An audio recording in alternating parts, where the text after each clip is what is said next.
Okay, guys, subtracting fractions in hopefully 36 seconds. Let's go. Okay, so to work this out, guys, 1/4 minus 1/8.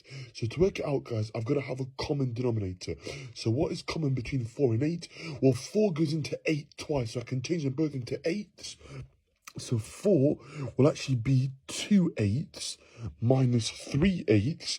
Now, if I work it out, 2 minus 3 is going to be minus 1. So the answer is going to be minus an eighth or minus 1/8. And that's how to subtract fractions. You are looking for the lowest common multiple between the two numbers.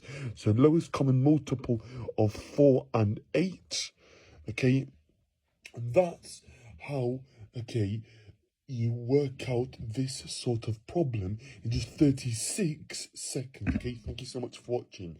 Take care, guys. All the best. Okay, like and subscribe for more content.